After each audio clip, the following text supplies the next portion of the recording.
살아계신 하나님을 어떻게 진 거예요? 걔네들이 살아계신 받아들이는. 하나님. 네. 그렇죠.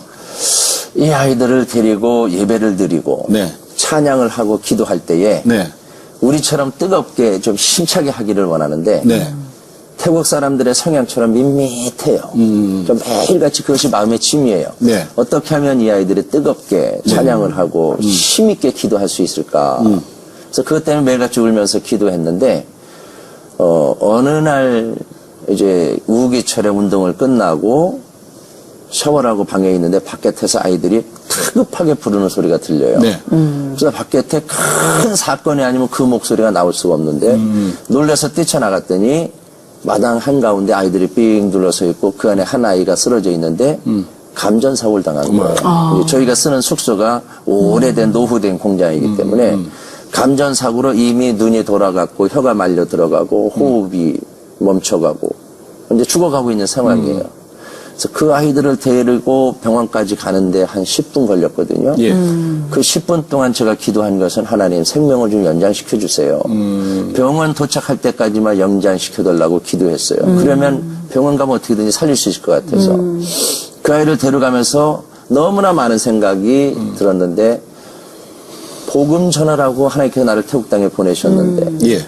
사람을 죽이는 죽인 자가 지금 될 상황인데 그렇죠. 사고니까. 사람을 죽이고 내가 어떻게 사역을 하겠습니까? 병원에 도착해서 컴퓨터 선을 다 연결했는데 움직이질 않아요. 이미 숨이 멈추고 죽었어요. 그때 너무나 내 감정을 다스리지 못하고 펑펑 울면서 죽었다는 의사 가운을 잡고 무슨 방법이 없겠냐 그분을 붙들고 흔들었죠. 그분이 들어가서 전기 충격요법을 쓰더라고요. 그럴 때 저는 기도하면서 주님만을 바라보며 울고 있는데 그렇게 울다가 눈을 떠보니까 끔찍도 하지 않던 컴퓨터 녹색선이 움직이기 시작해요. 호흡이 트인 거예요. 생명이 다시 네. 가려다가 그리고 돌아왔네요. 다시 살아났어요. 그리고 그 아이가 다시 살아난 것을 너무나 감사하고 있는데 예. 의사가 와서 하는 이야기는 살아는 났는데 뇌에 너무 심한 충격을 받아서 전응아가 된다. 저는 전응아가 돼도 좋았어요. 그 아이가 살아난 것만으로 감사한 거예요. 그럼 평생 내 아들처럼 내가 데리고 살아야 되겠다. 그리고 탄시 마음이 아파서 울고 있는데 주님께서 그래요. 방금 죽었던 아이 내가 살리지 않았니? 의사분은 전응아가 된다고 하지만 내가 만지면 회복될 건 너 못 믿니? 그 마음 주셔서 함께 갔던 아이들 숙소로 보내서 기도하게 하고 저는 거기서 정확히 3일 동안 금식하며 그 아이를 위해서 기도하고 있었어요. 3일 후에 눈을 딱 뜨는데 새벽 이슬처럼 초롱초롱해요. 그리고 그 길도 정상적으로 회복됐어요. 와. 그리고 그때까지 나는 지난 3일 동안 왜 이렇게 힘든 고난을 나한테 하나님이 주셨는지 나는 이해 못했는데 그 아이를 데리고 숙소 와서 아이들 앞에 딱 갔더니 아이들은 그때까지 기도하고 있었던 거예요. 릴레이 기도를. 예. 친구가 죽었다가 살아난 이야기는 들었는데 전응아 된다는 얘기 듣고 목사님이 정상으로 회복된다. 의사는 전응하지만 목사님 정상으로 하나님께서 회복시켜 줄 것이다라고 믿고 예. 기도했는데 살아왔고 정상적으로 회복돼 왔거든요. 예. 그리고 그 다음 날이 주일이라 예배를 드리는데 찬양과 기도 소리가 바뀌었어요. 내가 기도했던 대로 바뀐 거예요. 뜨거웠고 힘찬 찬양이 됐고 예. 힘있게 기도했고 이 아이들을 태국 양육하는 그 모든 학생들을 뜨거운 성령의 사람으로 만들기 위해서 지난 3일간의 사건이 일어났다는 것을 뒤늦게 알고 하나님께 얼마나 감사했는지 몰라요. 예. 아유, 할렐루야, 나 진짜. 체험이 있어야 돼요. 그렇습니다. 체험이. 우리가 글로 아무리 복음을 전한다고 그렇죠. 해서 그게 말로 전한다고 해서 하는 것보다 체험이 있어야 돼요. 그래서 아이들은 그런 함양을 접하고 나서 신앙이 달라지는 거예요. 전국체전도 우승시켰어요? 우리 아이들이 이제 커서 고등학교 2학년이 됐는데 이제 중학교 대회에서는 이제 전국을 제패했고 고등학교 2학년이 됐을 때 이 아이들을 전국체전 예선전이 우리 도에서 열리는데 예. 내년을 준비해서 연습삼아 나갔죠. 경험을 쌓기 위해서. 아, 연습 삼아? 예, 왜냐하면 1, 2학년 가지고 하니까 다른 학교를 이길 가능성이 좀 희박하죠. 예. 그런데 그 희박한 상황에서 하나님께서 우리를 우승을 시키셨어요. 그 본선대회를 나가야 돼요. 우승을 했으니까. 예. 그 예선대회 우승하면 본선대회 나가는 모든 그 물질도 다 지원이 되는데 도에서 본선대회 나가기 전에 우리 도에서 출전했던 학교 좋은 선수들을 선발해서 가가지고 우승하고 싶은 마음이 들어요.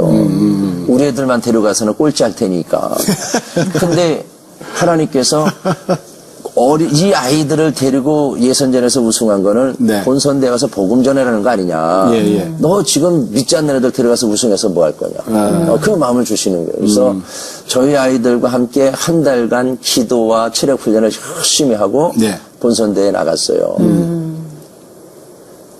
대회 시작하기 전에 골만 먹지 않게 해달라고. 한 골 이상만 먹지 않게 해달라는 게 제 기도예요. 이기게 해달라는 기도는 감히 못해요. 저희 팀이 나이가 어리기 때문에. 보통 평상시 대회면 5-6골은 먹어요. 그래요? 그러니까 어떻게든 한 골만 먹고 지게 해달라고 네네. 기도를 했는데 그랬는데요. 첫 게임을 1대0으로 졌고 둘째 게임을 1대1로 비겼어요. 네. 그리고 세 번째 게임을 5대0으로 이기는데 이 5대0으로 이긴 거는 우리가 실력이 좋아서 이긴 게 아니라 네. 상대편이 우리한테 5골을 먹어주고 져야 4강전 올라가서 홈팀하고 안 붙어요. 홈팀은 심판이 3명인데 그 친구들이 다 홈팀을 응원해요. 네네. 그러니까 걔들은 14명이 하는 거지. 그러니까 홈팀하고 안 붙으려고 우리한테 5골을 먹어준 거예요. 져준 거네요. 져준 거죠. 근데 이거를 저만 알고 우리 선수들은 몰라. 그러니까 얘들이 이기게 해달라고 기도하고 시합했는데 이겼어. 5대0으로 이겼으니까 얼마나 얼마나 행복해요. 신났겠어요. 이건 하나님의 은혜잖아요. 예. 그래서 우리가 이제 1승 1무 1패 네. 해서 이제 시합을 마치고 예선 탈락했으니까 집에 가는 거예요. 네. 짐 싸갖고. 네. 그래서 숙소 가서 샤워하고 집에 가는데 네. 공교롭게도 운동장을 지나가야 되는데 네. 우리 주에서 우리랑 같이 꼴찌하던 팀이 2등하는 팀을 어쩌자고 1대0으로 이기고 있어요. 그래요? 그것을 제가 급하게 남은 시간이 3분인데 네. 급하게 운동장으로 들어갔어요. 왜 네. 들어갔냐면 예. 그대로 끝나면 우리가 공동 2위가 돼서 추첨할 수 있는 기회가 생겨요. 추첨해요? 네. 그럼 4강 올라가는 거예요. 우리가. 네. 네. 근데 운동장 들어가니까 그 팀이 이겼어요. 1대0으로. 어떻게 이겼냐. 네. 전후반 내내 수비만 하다가 네. 한 번 수비가 놀라서 뻥 걷어찬 게 상대편 골키퍼가 너무 많이 나와 있다가 그걸 먹고 역전을 못 시킨 거예요, 상대팀이. 그래서 그 친구들이 이겼어요. 네. 네. 그 우리는 추첨할 수 있는 기회가 왔고, 그럼 이 상황은 뭐예요? 하나님이 지금 하시는 것을 우리는 빨리빨리 알잖아요. 예. 아, 우리 4강 올리려는가 보다, 하나님께서. 그렇지. 그래서 추첨해서 우리가 이길 때, 예. 네. 아이들이 기도하다면서 승리를 알고 저한테 저를 끌어안고 막 울고불고 얼마나 난리가 났어요. 감격스러웠을까요. 네. 그 다음 날 준결승전 시합을 무시무시한 홈팀하고 하는데 네. 저희는 운동장 가면 이렇게 해요. 십자가 형태로 할렐루야 축구단처럼 네. 무릎 꿇고 앉아서 기도하고 저는 운동장을 왔다 갔다 대각선을 걸으면서 기도하는데 저는 뭐라고 기도를 하냐면 하나님 오늘도 성령을 부어주시고 천사를 보내주셔서 네. 힘있게 뛸 수 있도록 도와주세요. 우리 아이들 발목과 무릎과 허리에 힘을 주시고 머리에 지혜를 달라고 그리고 기도하고 상대편을 위해서도 기도합니다. 하나님 저들의 발목과 무릎과 허리에 힘을 쫙 빼시고 머리를 흠밌게 하옵소서. 네. 이건 왜냐하면 우상을 믿는 저들의 발목에 힘을 빼야 하나님의 영광을 받으실 거 아니에요. 아멘. 그래서 이건 어린아이 같은 기도에 더 이상 뭐 기도가 필요 없어요. 이건 사실된 예, 일입니다. 예. 그래서요. 준결승전 시합하는데 비겼어요. 전반 예. 다 했는데. 예. 연장전에서 또 비겼어요. 예. 그리고 승부차기에서 이겨. 예. 심판들이 그렇게 도와주려고 하는데도 예, 안 돼요? 우리가 이겼어요.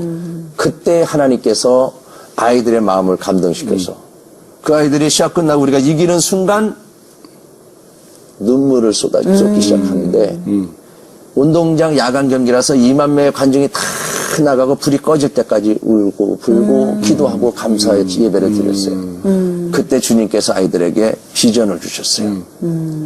마지막에 아이들이 이렇게 고백해요. 목사님 나 이 다음에 목사님처럼 목사가 될래요.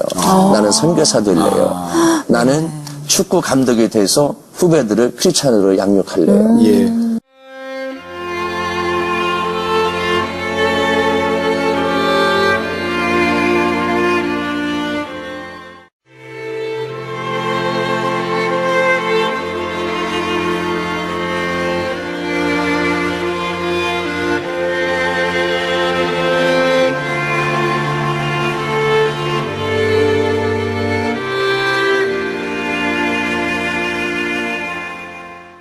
운동장 야간 경기라서 2만 명의 관중이 다 나가고 불이 꺼질 때까지 울고 불고 기도하고 감사의 예배를 드렸어요. 그때 주님께서 아이들에게 비전을 주셨어요. 마지막에 아이들이 이렇게 고백해요. 목사님, 나 이 다음에 목사님처럼 목사가 될래요. 나는 선교사 될래요. 나는 축구 감독이 돼서 후배들을 크리스찬으로 양육할래요. 예. 그때 운동장에서 헌신한 그 아이들이 목사가 됐고 선교사가 됐고 프로팀 감독이 됐고 네. 그래서 그들이 제자들을 크리스천으로 양육하고 있고 결승전에서는요? 이제 결승전은 TV 중계를 하는 거예요. 결승전은 중계방송이에요? 예. 근데 제가 왜 우리를 하나님께서 결승전에 올리신 건지를 운동장 가서 알았어요. 예, 왜요? 뭔데요? 운동장 갔는데 TV 생중계가 되는 거예요. 네. TV 생중계를 할 때에 태국은 공이 아웃되면은 광고가 나가는데 전국 체에 따른 이상하게 광고를 내보낸 게 아니라 네. 저를 크로즈업해서 공이 바깥에 나가면 저를 제 얼굴을 크로즈업해서 저에 대해서 소개를 해요. 한국에서 이게 지금 오는? 관심 갖는 감독이 다 태국 감독인데 저만 외국 사람이니까 네. 저에 대해서 집중 조명한 거예요. 그래서 그 축구 해설하는 친구가 태국 국가대표 선수인데 네. 우리나라에서 박정희컵 대회가 옛날에 있었어요. 예, 옛날에. 예. 그 대회할 때 차긴 친구가 해설을 하는 거예요. 선교 축구단을 운영하고 있는 오피란 선교사는 한국에서 프로팀에 유명한 할렐루야 프로팀에서 선생을 하다가 태국에 좀 선교사로 와서 어린아이들을 양육하고 있는 선교센터를 운영하고 있다. 지금 축구 이 방송을 보는 아이들 중에서 축구는 잘하는데 부모님이 가난해서 학교를 갈 수 없는 형편에 있는 아이들은 저기로 가라. 오피란 선교사님을 찾아가라. 그러면 센터에서 공부도 숙식도 학교 모든 것이 축구 배우는 것도 무료다. 단 예수 믿는 게 조건이다. 조건이다. 네, 네. 그 해설가가 그렇게 얘기해요? 해설하는 친구가 12번을 내보냈어요. 아유, 홍보 제대로 했네요. 전반전에만 12번을 내보냈어요. 제대로 홍보했어요. 그리고 태국에서는 이 광고를 내보낼 수가 없거든요. 불교의 나라에서 이걸 할 수 없는데 이 친구는 저의 친분 때문에 너무 기뻐서 그냥 이야기하다가 전반전에 12번을 내보내고 결국 그 친구는 해설에서 잘렸어요.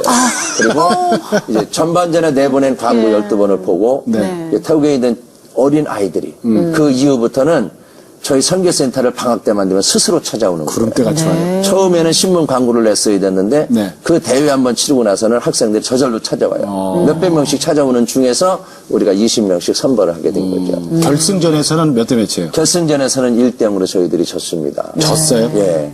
근데 진 거는 저희들은 섭섭하지가 않아. 우린 예선 통과 못할 걸 알고 왔는데 결승전까지 간 것만도 하나님의 은혜고 그리고 TV 중계를 통해서 선교센터를 전국에 홍보한 것이 큰 은혜로 본 겁니다. 거기까지였구나, 그죠? 그렇죠. 그래서 하나님의 영광을 드러내는데 최고였습니다. 저희들. 그리고 우리 모든 선수들에게 비전을 주셨잖아요. 그렇죠. 목회자로, 선교사로, 프로 선수로. 지금 이렇게 감동을 주는 말씀만 쭉 하셨지만 사모님 입장에서는 굉장히 또 고난과 어려움 뭐 이런 것도 많으셨을 것 같고 그 아이들을 먹이고 재우고 뒷바라지 하느라고 정말 이렇게 그냥 중간에 돌아오고 싶은 마음도 많이 있었을 것 같아요. 근데 어떠한 계기로 인해서 그쪽에 뼈를 묻어야 되겠다 이런 결심을 하셨다고요. 제가 이제 30대 나이에서 40대 중반으로 접어들었는데, 예. 너무 힘들고, 너무 이 사람은 또 신학 공부한다고 한국에 왔다 갔다 하죠. 저 혼자 그 아이들을 데리고 감당을 하기가 너무 버겁고 예. 힘들어서 매일 예배 시간에만 들어가면 제가 울었어요. 그리고 예배 드릴 때도 그냥 눈물이 쏟아지고 하나님 제가 어떻게 해야 됩니까? 너무 감당하기 힘듭니다. 하고 매일같이 우니까 이제 어느 날 이 사람은 한국에 들어가고 없을 때 수요 예배를 마쳤는데 우리 아이들이 그때 이제 대학생, 고등학생 이렇게 중고등학생이고 대학생 애들도 있었어요. 근데 그 아이들이 저를 잠깐만 예배 끝나고 자기네하고 얘기 좀 하고 가자 그래서 예배 어린 아이들은 다 나갔는데 저를 이 십자가 있는 강대상 위로 저를 불러 올리더라고요. 예. 그러더니 지네들이 둥그렇게 앉아서 저를 가운데 앉히고 지네들이 뚝 돌려 앉아서 거기서 얘기를 하는 거예요. 사모님 이 십자가 앞에서 약속을 해주세요.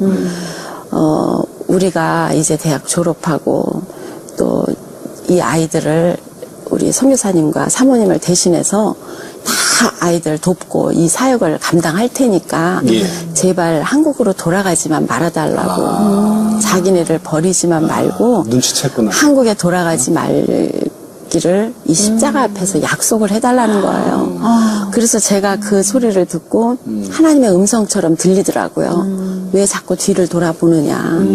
그래서 그 자리에서 펑펑 울면서 그래 내가 너희들 앞에서 하나님과 약속하마. 그래 내가 이 땅에서 태국 땅에서 너희들과 함께 평생을 살겠노라고 그때 그렇게 약속을 했어요. 그래서 이제는 절대로 뒤를 돌아볼 수 없는. 그때 그 약속 좀 해주세요 하나가 정말 지켰어요? 예, 그 아이들이. 그렇죠. 그 아이가 대학교 졸업하고 축구를 잘하는 아이예요. 그래서 프로팀에 가야 돼요. 근데 프로팀에 안 가고 저희 센터에서 저를 도와서 3년 동안 후배들을 지도했어요. 이게 얼마큼 귀중한 거냐면 네. 프로팀에 가면 우리나라 돈으로 그때 당시 300만 원을 받아요. 태국에서? 예. 예. 큰 돈이잖아요. 근데 저희 센터에서 일을 하면은 25만 원밖에 못 주는 거예요. 10분의 1도 안 되는 근데 돈이네요. 300만 원을 버리고 25만 원을 선택한 것은 하나님과의 약속이고 하나님 앞에 좋은 것을 심는 거 아니에요. 이제 3년을 코치를 했고 하는 어간에 후배들이 자라서 이제 또 도와줄 아이들이 생겼을 때에 예. 그때에 대해서 하나님께서 어떻게 이 아이를 축복하냐 하면 반드시 좋은 것을 하나님 앞에 심었더니 축복한다는 말씀을 이루어진 것을 아이들에게 보여주기 위해서 예. 이 아이를 싱가포르 프로팀에 진출할 수 있도록 길을 여셨어요. 하나님께서. 그러면 왜 태국이 아니고 싱가포르냐. 예. 태국은 300만 원 받으면 싱가포르 가면은 700만 원을 받아요. 그래요? 지난 3년간 손해본 것을 갑절로 채워주기 위해서 싱가포르로 길을 여신 거예요. 그래 거기 가서 6년 선생활하고 예. 돌아와서 태국에서 3년 더 연장해서 은퇴 후에 네. 지금 2부 리그 감독을 맡아서 저희 선교센터에서 양육한 아이들이 네. 그 팀에 가서 선생활을 하고 있어요. 근데 거기도 거의 선교축구단처럼 운영하고 있는 거예요. 이야, 열매네요, 열매. 귀중한 열매. 그러니까 이제 그 아이가 싱가포르에서 올 때마다 예. 내가 3년 너희들을 후배들을 가르칠 때 내 축구 인생을 끝난 걸로 나는 생각했다. 근데 하나님 앞에 좋은 걸 심었더니 하나님께서 나에게 싱가포르에 길을 여셨고 거긴 대표 선수 출신 아니면 못 가거든요. 예. 근데 이 친구가 간 거예요. 그러니까 하나님이 하신 것 아닌 거는 설명을 할 수가 없어요. 그러니까 이것을 간증할 때 후배의 녀석들이 네. 따라서 신앙생활을 열심히 하고 기도하려고 애쓰고.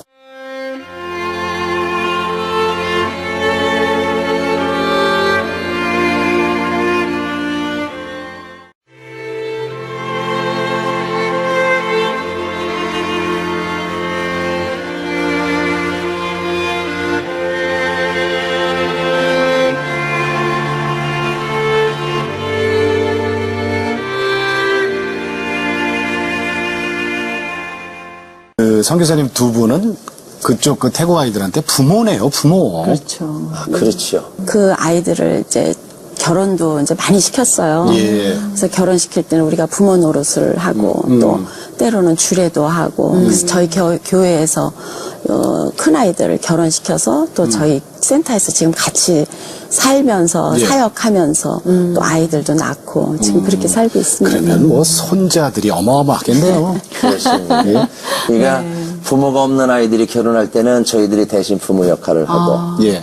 또 부모 있는 아이들이 결혼할 때는 이제 제가 목회자니까 주례를 주례하고. 아유, 그렇죠. 부모 없는 아이들이 갈 때는 예물도 해줘야 되잖아요. 그러니까 우리가 준비해서 주기는 어려우니까 맨 처음 결혼한 아이들은 이 사람이 가지고 있던 것들을 다 그 태국 며느리에게 다 주고 그러니까 부모의 역할을 감당하는 것도 나름 저희들에게는 보람이 있고 참 행복해요. 여자의 어린아이들 지창금을 줘야 키워서 돼요. 아, 거기는 지창금이 아, 있어요? 그렇죠. 그러니까 아들 가진 사람이 네. 그 며느리를 볼 때는 네. 돈을 부모에게 그 어느 선이 있어요. 대학을 졸업한 아이들 또 네. 그렇지 않은 아이들 이게 선이 있는데 누가 누구한테 줘요? 아들 부모가 그 아예 예, 며느리 부모에게 네. 돈을 주고 며느리를 데리고 오는 거죠. 그러니까 그래요? 지창금을 주는 거죠. 며느리 친정 부모님한테. 그러니까 그래서 그 돈을 못 주면 못 데리고 옵니다. 그러니까 돈 없으면 장가도 못 가는. 예, 그래서 저희가 이제 아이들 장가 보낼 때마다 전부 아들이니까 아, 그러네요. 장가 진짜. 보낼 때마다 지창금도 마련해야 되고 또 폐물도 제가 그러니까 여자는 몸만 와요. 그 4년 동안 제가 갖고 있는 돈 재물 다 털었잖아요. 예. 이제 손 털었어요. 예. 근데 어떻게 지금 아까 뭐 축구장 3개요? 축구장 3개 크기의 선교센터와 운동장과 교회, 사무실, 뭐. 이게 어떻게 갖춰졌어요? 그거를 짧은 시간에 설명하기가 참 어려울 것 같기도 한데, 예. 저희들이 처음에는 현지인 공장을 얻어서 네네. 숙소로 쓰고 예배장소로 쓰고, 축구장도 현지인 땅을 무료로 빌려서 축구장을 만들어서 사용했어요. 근데 그 공장에 어느 날 불이 나가지고 이분이 재산을 다 잃은 거예요. 예. 그래서 공장을 지어야 되는데 돈이 없으니까 어떻게 했냐면 저희들에게 빌려줬던 땅 절반을 팔아서 예. 운동장으로 쓰고 있는 땅 절반을 팔아서 그 팔은 돈으로 남은 절반의 땅에 공장을 세웠어요. 그러니까 우리는 어느 날 갈데 없네. 갑자기 축구장이 없어졌으니까 예. 이제 사역에 어려움이 온 거죠. 그때 정말 하나님 앞에 이해할 수 없었던 것은 그때 당시 지금이 아니고 그 축구장을 달라고 우리 부부가 13년을 기도했어요. 예. 우리 창문 열면 축구장이니까 저 땅을 달라고 13년을 기도했는데 준 게 아니라 다 가져가 버리셨잖아요. 이제 그게 제일 힘든 딜레마였는데 하나님 왜 그러세요? 무슨 일을 계획하시는지를 그때 제가 몰라가지고 땅을 사야 되겠는데 땅을 살 길은 없고 이제 운동장 절반 잘라서 팔은 그 땅을 사신 분이 운동장 가운데 철조망을 쳐놨어요. 그때 하나님께서 일을 진행하기 시작하셨는데 이제 지나고 난 후에 하는 거죠. 저는 몰랐었고 한 교회에서 미얀마 단계의 선교를 가려고 했는데 비자도 다 받아놨어요. 우리나라 교회? 우리나라에 있는 예, 예. 교회가 미얀마 선교를 가려고. 예, 예, 예. 그래서 미얀마 대사관 가서 비자도 다 받았는데 대사관에서 확인을 한 거예요. 니네 우리나라 왜 가냐? 무엇 때문에 여행 가냐? 그랬더니 선교여행 간다고 대답했대요. 성도 중에 한 분이. 아이고 저런. 그러면 거기는 선교를 할 수 없는 나라이기 때문에 비자가 그날로 취소됐어요. 근데 내일이면 출발해야 되는데 비자가 취소됐으니까 비행기표를 태국을 거쳐서 미얀마 가는 걸 끊었는데 태국까지 왔다가 미얀마 들어갈 수 없는 거예요. 예. 그러니까 저한테 연락이 와서 일주일간 좀 안내를 할 수 없겠냐. 그때 와서 일주일간 안내하는 동안에 미얀마 선교사를 불러내서 매일 미얀마 선교 보고만 들었어요. 그 교회는 미얀마 선교하는 교회니까. 예, 예. 저는 이제 안내만 한 거고. 예. 근데 마지막 날 저희 선교센터 와서 철조망 쳐진 운동장을 보고 예. 기도하고 가신 거예요. 그게 다예요. 한국 성도분들이? 예, 한국 성도 이제 들어가셨어요. 네. 그리고 저는 태국서 계속 저희 부부는 땅을 달라고 축구장을 달라고 울면서 1년 6개월 정도 기도하고 있는데 네. 어느 날 여기 왔다 가는 목사님이 전화가 왔어요. 땅 샀냐? 그래서 아직 못 샀는데요. 그랬더니 그럼 우리 교회 장로님께서 나한테 2억을 가져오셨는데 네. 그 돈이 뭐냐 하고 설명을 하시는데 중소기업 하시는 장로님께서 추석 때 직원들 보너스 주려고 2억을 준비했는데 예. 직원분들께서 IMF 이후에 힘든데 우리가 어떻게 보너스를 받냐고 회사를 위해서 이 돈을 쓰셔야 됩니다. 사장님. 극구 반려해서 이 장로님께서 회사를 위해서 써도 되는데 믿음의 장로님이시기 때문에 이거 아무래도 하나님께서 쓰실 필요성이 있는 데가 있나 보다. 목사님을 갖다 드린 거예요. 네. 어머나. 그 목사님은 그 2억을 받고 기도하다가 지 생각이 난 거고 철조망 생각이 난 거고 그때 아마 제가 안타까워한 모습이 있었는가 봐요. 그러니까 저를 생각하고 전화를 한 거예요. 네. 우리 장로님이 있는데 이름이 전세기 장로님이시다. 예. 비행기 전세는 전세기 장로님 하면서 설명을 쭉 하시면서 네, 네. 2억이 왔으니까 우리 땅 계약하자. 2억이면 돼 거예요? 아니에요. 땅값이 12억인데 네. 어머, 그래서 어떡해, 목사님 2억으로 계약을 했다가 중도금 못 치르면 2억이 날아가는데 그렇죠. 어떻게 해요? 제가 자신이 없는데 그랬더니 목사님께서 내 목회 경험에 처음 나온 돈이 11조라는 거예요. 그러면서 기도를 하기 시작하세요. 하나님, 이 2억이 20억이 되게 하셔서 땅 사고 거기에 선교센터를 멋지게 지게 해달라고. 근데 이 바보 같은 저는 그때 제 마음속으로 또 기도를 해요. 땅 사는 게 얼마나 다급했으면 네. 하나님 20억은 둘째 치고 좌우지간 땅만 사게 해주세요. 이게 속으로 이제 기도를 한 거예요. 네. 근데 땅도 사고 나중에 시간이 지나서 보니까 이 10억짜리 건물까지 해서 20억이 거기에 투자돼서 멋진 선교센터가 준비된 거예요. 네. 그러니까 예비하시는 하나님. 예. 미얀마 가려고 했던 분들을 태국 땅에 멈추게 하시고 그리고 우리 선교센터의 철조망을 보게 하시고 그 과정을 하나님은 미얀마 길을 막은 것이 태국의 선교센터와 축구장을 만들게 하기 위한 준비셨다는 것을 뒤늦게 알았어요. 그럼 그 2억을 가지고 일단 계약을 하고 나머지 10억은 또 후원으로 채워졌나요? 중도금을 내야 되는데 중도금을 내일 모레까지 내야 되는데 없지요. 매일같이 기도하는데 돈이 우리 손에 들어오질 않은 거예요. 아, 이제 땅을 뺏겨야 되는구나 하는데 그때 어느 분이 저를 찾아오셨어요. 저녁에 운동장 땅을 닦고 있는데 한 분이 찾아오셨는데 얼굴도 시커멓고 뭐 하여튼 초라하게 하시고 모습으로 오셨어요. 반바지에 고무신, 한국에 하나만 하얀 고무신 신고. 네. 그분이 이렇게 보시더니 저한테 뭐라 그러냐면 내가 한국에서 있을 때 40대에 교회를 짓겠다고 헌신했는데 아직까지 못 짓습니다. 그런데 어느 날 나한테 뇌졸중 증세가 와서 의사 선생님이 추운 겨울에 한국에 있으면 안 되고 따뜻한 나라에 가서 있으라고 그래서 태국에 태국으로 왔다. 왔다는 거예요. 예. 그 얘기를 들으면서 제가 하나님의 선교를 지금 경험하는 거죠. 따뜻한 나라가 인도네시아도 필리핀도 다 따뜻한데 그분이 글리 갔으면 저하고 상관이 없잖아요. 그렇죠. 이분을 태국으로 보내셨고 태국에서도 파타야로 보내신 거예요.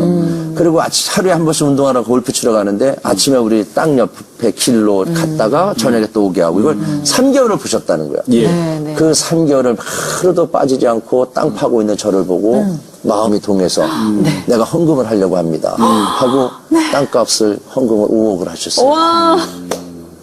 그리고 이제 네. 그 땅을 중도금을 치르고 그 땅을 소유하게 되고 이제 교회를 짓는데 교회를 조그맣게 한 150명 들어가게 교회를 지었어요. 지으려고 이제 바닥 공사를 했는데 이분이 오셔서 목사님 등치도 크신 양반이 왜 이렇게 교회를 조그맣게 집니까? 그래서 태국은 부흥이 안 돼서 150명 교회도 큰 겁니다. 그랬더니 아니 연합예배 드릴 때도 있고 할 텐데 왜 이렇게 조그맣게 짓냐고. 그럼에도 불구하고 저는 150명 들어갈 예배당에 철근을, 기둥을 세우려고 콘크리트 철근을 세웠는데, 이제 철근 올리면 확장이 안 되잖아요. 예. 그러니까 이분이 현찰 4억 5천을 가져오셔서. 또 5억 외에? 예, 4억 5천을 가져오셔서, 목사님, 제가 교회를 크게 짓자고 하는 것은 제가 돈을 대겠다는 의미입니다. 그러니까 목사님은 그냥 지르기만 하십시오. 그래도 안 하니까 현찰로 4억 5천을 가져오신 거예요. 네. 그래서 교회가 정말 크고 아름답게 잘 지어졌고 또 선교센터도 안식관도 멋지게 준비되어져 있어요. 아, 정말 짜릿짜릿하네요, 정말. 참 하나님의 그 시나리오를 우리가 다 어떻게 이해해요, 그죠? 그냥 그때 힘들었었는데 하나님은 늘 배후에서 준비하고 계셨던 거예요. 그러니까요. 땅을 살 수 있도록 준비하셨고 건축하도록 준비하셨고 한국에 있는 분을 태국까지 이끄셔서 헌금하게 하시고 이거는 불가능한 일이잖아요. 그러니까. 근데 이 일들이 제가 이제 한국 교회를 의지하지 않고 하나님만을 바라보고 그 땅에서 기도하고만 있을 때에 이 일이 벌어진 거죠.